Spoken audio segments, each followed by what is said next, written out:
ఉంటే ఎక్కడో ఇవ్వు, దూరంగా ఇవ్వు, ఎట్లా ఇస్తారండి నాకు అర్థం కాదు. Thank you. ఒక్క నిమిషం please. Ashish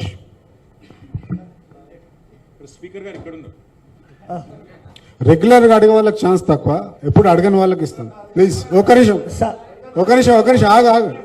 please be discipline భయ్. అరే బీ డిసిప్లిన్, ఆగండి మీరు, ఆగండి. Okay right Ashish. Press club లో ప్రెస్ వాళ్ళు కొట్లాడుకుంటే ఎట్లబ్బా మీరు? అసెంబ్లీ ఏమన్నా? ఆశీష్ భాయ్ I have a two-part question. First about Pawan Kalyan. Yesterday we witnessed, in fact, all the channels. उसका जवाब मैं तेलुगु में देना चाहता हूँ. Yeah, you can choose whatever language. But I just wanted to understand, Pawan Kalyan in fact specifically names BRS. He says that BRS has changed its name from TRS. They have constituted party unit in Andhra Pradesh. While they have constituted party unit in Andhra Pradesh, now they are opposing Janasena activities in Telangana. Where did we oppose it? Where did we oppose it? That's what Pawan Kalyan says. It has. He didn't say it, by the way. Don't put words in his mouth. No, he didn't say it. He has mentioned BRS. He has not mentioned BRS at all. He did not say it. Let me answer your question first. Let me answer this question first. See, తెలుగులో చెప్తాను, మీకు కూడా కొద్దిగా తెలుగు వస్తుంది కాబట్టి. See, ఈ దేశంలో ఏ నాయకుడైనా ఏ నాయకురాలైనా ఒక పార్టీ పెట్టవచ్చు. పార్టీ పెట్టి ఎక్కడైనా పోటీ చేయవచ్చు. ఏ ప్రాంతంలో అయినా ఏ రాష్ట్రంలో అయినా నిరభ్యంతరంగా పోటీ చేయొచ్చు. ప్రజాస్వామ్య భారతదేశంలో అది అందరికీ ఉన్న హక్కు, రాజ్యాంగం ఇచ్చిన హక్కు, బాబాసాహెబ్ అంబేద్కర్ ఇచ్చిన హక్కు, అందులో ఏం అనుమానం అక్కర్లేదు. కానీ ఏ ప్రాంతంలో అయితే మీరు పోటీ చేయాలనుకుంటున్నారో ఆ ప్రాంత ఆకాంక్షలు, ఆ ప్రాంత పరిస్థితులు, ఆ ప్రాంత ప్రజలు, వారి యొక్క మానసిక స్థితిగతులు, వారి యొక్క పోరాటాలు, వారి యొక్క త్యాగాలు కూడా మీరు తెలుసుకోవాలి. వారి మీద అభిమానం ఉండాలి. నేను అడుగుతా ఉన్న పవన్ కళ్యాణ్ గారిని, వాళ్ళ మీరు కొత్తగా పోటీ చేసేది ఏముందండి? జనసేన 2023లో పోటీ చేయలేదా? మీరు చేశారు కదా అసెంబ్లీ ఎన్నికల్లో, మొన్న మున్సిపల్ ఎన్నికల్లో కూడా పోటీ చేశారు కదా 350 వార్డులో. కొత్తగా చేసేది ఏముంది? అండ్ ఇంకోటి, మిమ్మల్ని ఎవరు ఆపుతున్నారు? 2018లో చంద్రబాబు నాయుడు గారు వచ్చారు, పోటీ చేశారు. 23లో మీరు పోటీ చేశారు. పోటీ చేయండి, ఎవరు వద్దంటున్నారు. కానీ మీరు ఇక్కడికి వచ్చి మాట్లాడేటప్పుడు ఇదేదో ఆషామాషిగా ఏర్పడ్డ రాష్ట్రం కాదు, ఇదేదో అనాయాసంగా వచ్చిన రాష్ట్రం కాదు. వేల మంది బలిదానాలతో, రక్తంతో తడిసిన నేల ఇది తెలంగాణ.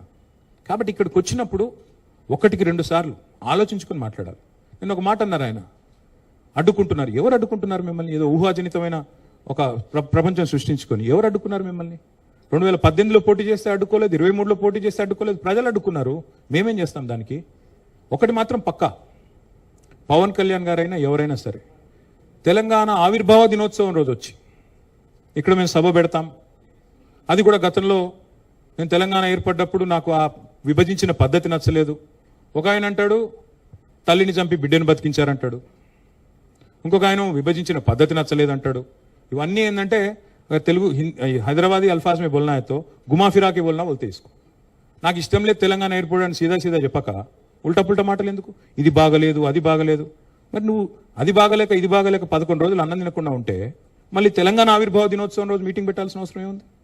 సరే మీటింగ్ పెడదాం అనుకున్నావు, అడ్డుకున్నది ఎవరు? కాంగ్రెస్ ప్రభుత్వం. ఏమైనా అనాలనుకుంటే వాళ్ళని అనాలా? కాబట్టి పవన్ కళ్యాణ్ గారైనా ఎవరైనా ఈ దేశంలో ఎక్కడైనా పోటీ చేయొచ్చు, మాకు అభ్యంతరం లేదు. పోటీ చేశారు కూడా కదా మీరు. 2023 में भी आप बहुत करे. మీ అయ్యే జాగీరా. నేను ఒకటి మాత్రం పవన్ కళ్యాణ్ గారు గుర్తుపెట్టుకోవాలి, తెలంగాణ ఖచ్చితంగా తెలంగాణ భూమిపుత్రుల జాగీరు. తెలంగాణ భూమిపుత్రుల జాగీరే తెలంగాణ. ఇందులో ఎవరికి అనుమానం కూడా అక్కర్లేదు. 100% ఈ నేల కోసం కష్టపడ్డ వాళ్ళు, ఈ నేల కోసం పోరాటాలు చేసిన వాళ్ళు, ఈ నేల కోసం త్యాగాలు చేసిన వాళ్ళు, నెత్తురుతో తడిచిన నేల ఇది. ముమ్మాటికి తెలంగాణ ఈ భూమిపుత్రులు, ఇక్కడున్న 4 కోట్ల మంది జాగీర్ ఇది. కానీ మీరు రండి, ఇక్కడే ఉండండి, మీ కుటుంబాలు ఇక్కడే ఉన్నాయి, మీ వ్యాపారాలు ఇక్కడ ఉండండి, ఎవరొద్దన్నారు? 10-12 ఏళ్లలో ఎక్కడైనా చిన్న సమస్య వచ్చిందండి? నేను అడుగుతా ఉన్నా, మా దృక్పథం ఎట్లాంటిది అంటే, వైజాగ్ స్టీల్ ప్లాంట్ను ప్రైవేటీకరిస్తున్నారు మోడీ ప్రభుత్వం అంటే మేము మద్దతు పలికాం. తప్పు ఇది మీరు చేస్తుంది, పబ్లిక్ సెక్టర్ అండర్టేకింగ్స్ ని కాపాడాలని రిక్వెస్ట్ చేశాం. That is our philosophy. ప్రాంతాలుగా విడిపోయినా ప్రజలుగా కలిసి ఉండాలని కోరుకున్నాం. కానీ నిన్న పవన్ కళ్యాణ్ గారు ఇంకొక 2 మాటలు మాట్లాడారు. ప్రాంతీయవాదం అన్నారు. ప్రాంతీయవాదం ఉగ్రవాదం కంటే ప్రమాదం ఏదో అన్నాడు ఆయన. నేను వారికి గుర్తు చేస్తా ఉన్న, ప్రాంతీయవాదం అంటే మరి పొట్టి శ్రీరాములు గారు 58 రోజుల పాటు ఆత్మ బలిదానం చేసుకున్నారే పోరాటం చేసి మద్రాస్ ప్రెసిడెన్సీ నుంచి వేర్పడి తెలుగు రాష్ట్రం కావాలి, లింగ్విస్టిక్ బేసిస్గా రాష్ట్రాలు ఏర్పడాలి అనే ఒక ఆకాంక్షతో వారు ఏదైతే పోరాటం చేశారో లింగ్విస్టిక్ బేసిస్కి వారికి సంబంధం లేదు. మద్రాస్ నుంచి ఆంధ్ర రాష్ట్రం వేరుపడాలని పొట్టి శ్రీరాములు గారు 58 రోజులు నిరాహార దీక్ష చేశారు. అది కూడా ప్రాంతీయవాదం అంటారా? ప్రాంతీయవాదం అంటే నేను ఇంకో ప్రశ్న అడుగుతా ఉన్నా పవన్ కళ్యాణ్ గారిని. మోడీ గారు ఇవాళ ఆయన ప్రాంతం మీద అభిమానంతో ప్రాంతీయవాదంతో తెలంగాణకు వచ్చిన ఇండస్ట్రీలను కొట్టుకొని పోతా ఉన్నాడు. కేన్స్ అనే పరిశ్రమ ఇక్కడ పెట్టాల్సి ఉంటే ఇక్కడ ఒప్పందం కుదుర్చుకుంటే మా హయాంలో మా గవర్నమెంట్లో దాన్ని తీసుకుపోయి గుజరాత్లో పెట్టించారు. మైక్రాన్ అనే సంస్థ ఇక్కడ పెట్టాల్సి ఉంటే పెట్టుబడి పెట్టేది ఉంటే దాన్ని తీసుకుపోయి గుజరాత్లో పెట్టుకున్నారు. మరి జాతీయవాదం ముసుగులో చేస్తున్న ఈ ఆర్థిక ప్రాంతీయవాదం కరెక్టా? ఏది కరెక్టు? అంటే ప్రధానమంత్రి గారు గుజరాత్కే ప్రధానమంత్రిగా వ్యవహరించడం కరెక్టా? చెప్తారా దీనికి సమాధానం పవన్ కళ్యాణ్ గారు? కాబట్టి ప్రాంతీయవాదం ఇంకో మాట చాలా విచిత్రమైన మాట అన్నారు నిన్న ఆయన. ఇంకొన్ని రోజులు అయితే జనగణమన పాడరు. మాకు జనగణమన మాకు నేర్పించాల్సింది ఏం లేదు. దేశభక్తి గురించి మాకు పవన్ కళ్యాణ్ గారి దగ్గర పాఠాలు నేర్చుకోవాల్సిన అవసరం లేదు.